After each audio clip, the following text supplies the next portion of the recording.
ഇനി നമുക്ക് ബജ്ജികൾ തയ്യാറാക്കാം. വാഴയ്ക്ക, മുട്ട, മുളക് ബജ്ജി. ഓരോരുത്തർക്കും ഓരോ ബജ്ജികളായിരിക്കും കൂടുതൽ ഇഷ്ടം ഉണ്ടാവുക.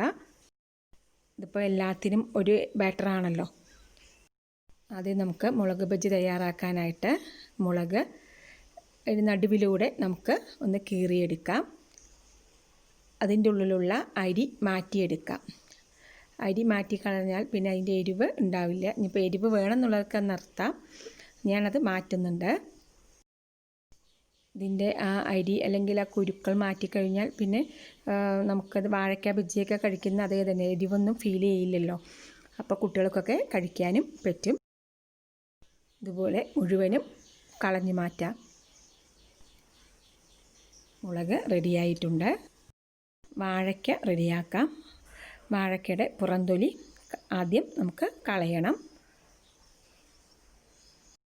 പുറംതൊലി മുഴുവൻ കളഞ്ഞ ശേഷം നമുക്കതിനെ ചെറിയ സ്ലൈസസ് ആക്കി മാറ്റാം. ഒരുപാട് കനം വേണ്ട, കനം കുറച്ച് അരിഞ്ഞെടുക്കാം.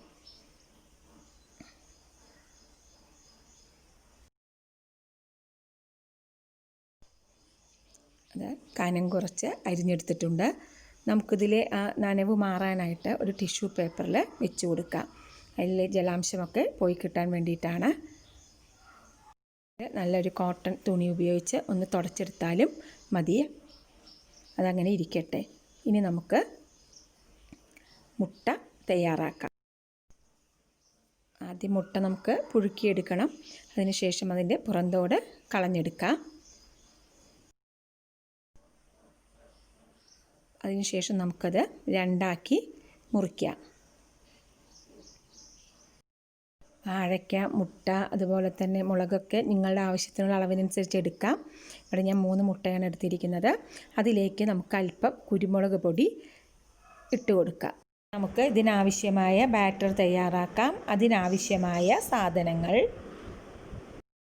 ബൗളിലേക്ക് 1 കപ്പ് കടലമാവ്, 2 ടേബിൾ സ്പൂൺ അരിപ്പൊടി, 1 tablespoon Kashmiri chilli, 1/2 spoon ജീരകപ്പൊടി, 2 പിഞ്ചോളം കായം പൊടിച്ചത്, ആവശ്യത്തിനുള്ള ഉപ്പ്, 3 ടേബിൾ സ്പൂൺ ദോശമാവ്.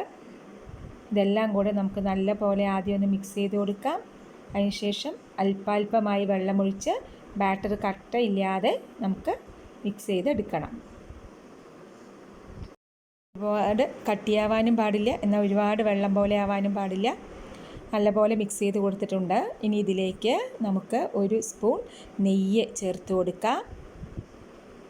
അത് ചേർത്ത് നല്ലതുപോലെ ഒന്ന് മിക്സ് ചെയ്ത് കൊടുക്കാം. നല്ലൊരു ഫ്ലേവർ നമുക്ക് ഇത് ബജ്ജിക്ക് കിട്ടും നെയ്യ് ചേർക്കുമ്പോൾ. നമ്മളിത് സോഡ പൊടി ചേർക്കുന്നില്ല. അല്ലാതെ തന്നെ നമുക്ക് നല്ല പൊങ്ങി വരുന്ന രീതിയിലുള്ള നല്ല ബജ്ജി ഇത് ഉപയോഗിച്ച് ഉണ്ടാക്കാനായിട്ട് പറ്റും.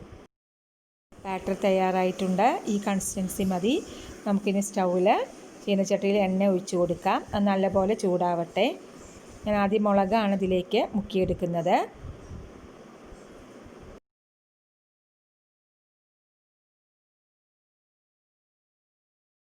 വേറൊരു മുളക് കൂടെ അതിലേക്ക് മുക്കി വയ്ക്കുകയാണ്. നമുക്ക് എണ്ണ ചൂടായോ എന്ന് നോക്കാം. അതിനായിട്ട് അല്പം മാവെടുത്തിട്ട് നമുക്ക് എണ്ണയിൽ ഇറ്റിച്ച് നോക്കാം. അത് പൊങ്ങി വന്നിട്ടുണ്ട്. എണ്ണ ചൂടായി. നമുക്കിതിലേക്ക് എണ്ണയിലേക്ക് ഇട്ട് കൊടുക്കാം. 2 മിനിറ്റ് കഴിയുമ്പോൾ മറിച്ചിട്ട് കൊടുക്കാം.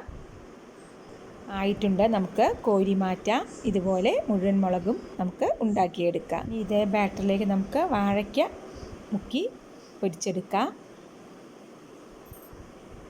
ഇതും ഒരു വശം ആയി കഴിയുമ്പോൾ തിരിച്ചിട്ട് ആകുമ്പോൾ നമുക്ക് കോരി മാറ്റാം. നമുക്ക് മുറിച്ച് വെച്ച എല്ലാ വാഴയ്ക്ക പീസസും മുക്കി പൊരിച്ചെടുക്കാം.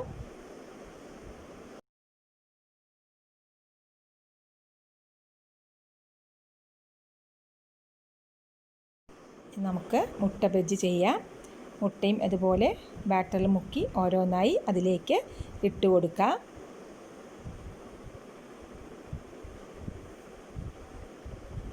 രണ്ട് മിനിറ്റ് കഴിയുമ്പോൾ മറിച്ചിട്ട് കൊടുക്കാം. ആയിട്ടുണ്ട്. കോരി മാറ്റാം. ഇതുപോലെ ബാക്കി മുട്ടയും ഉണ്ടാക്കിയെടുക്കാം. തയ്യാറായിട്ടുണ്ട്. മുഴുവനും ഉണ്ടാക്കിയെടുത്തിട്ടുണ്ട്. നമ്മുടെ ബജ്ജികൾ തയ്യാറായി.